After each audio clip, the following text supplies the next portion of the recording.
Hello again, miss. Good day. So today, this is the second part of the video series for the frog dissection related LEs and LTs. So now we'll be focusing on the internal anatomy of the frog. The group members are the same: Tingson, Guntalidad, and Lavada. So for the first part, this was actually discussed on the previous part. This is where the frog was euthanized for the process. Now on to the sagittal incision. So the line of dissection was made through a sagittal incision along the mid-sagittal/median plane, or the plane separating the frog into the left and right parts symmetrically. As you can see here, using a scissors, an incision was made on the ventral surface of the frog.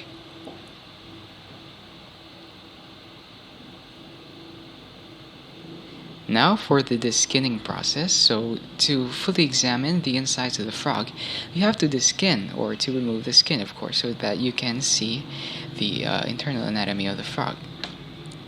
As you can see here, using the same scissors, the frog was deskinned on its central ventral surface, or the belly part. And then after that, here's another view of the deskinning process on the central ventral surface.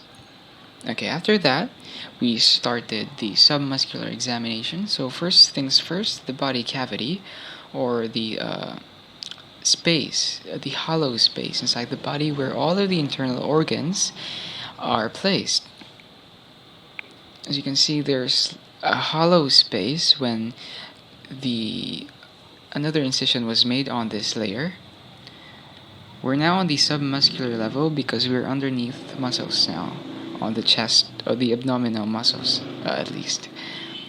Okay, now for the body cavity. Here's a close-up picture of the body cavity of the frog. We could see the different systems. Obviously, there are the lungs here. There's also the heart in the middle, the livers, the digestive system as well, but more on that later. Okay, moving on to the next part of the presentation of the video. Okay, so here another examination and incision was made. Now for the other systems, because of course you can't really just skip ahead the body cavity without going through the. You can't skip the body cavity if you want to go to the other systems. So first things first, the digestive system. You can see here the stomach. We opted not to label these pictures because the video is only for documentation purposes only. If you want to see the labeling, the fully labeled systems will be on the document, which will be accompanying this video. Okay, so the obvious parts here are the small and large intestines, the stomach, there is also the liver and the spleen over here in the rightmost side. Okay, next, for the there's a video for the other systems as well. Okay, and then the lungs. We only got to isolate the lungs because other respiratory parts such as the glottis, the esophagus were not, well, not the esophagus, just the glottis.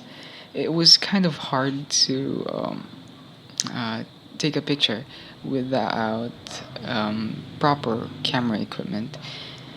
And then for the next part is the urogenital system. Same goes with this because it's really hard to isolate the organs involved here in the urogenital system, so we just opted to give a far view of the system. And then next for the heart, which will be the representative organ of the circulatory system here, because of course veins and arteries of frogs are quite hard to isolate and to examine.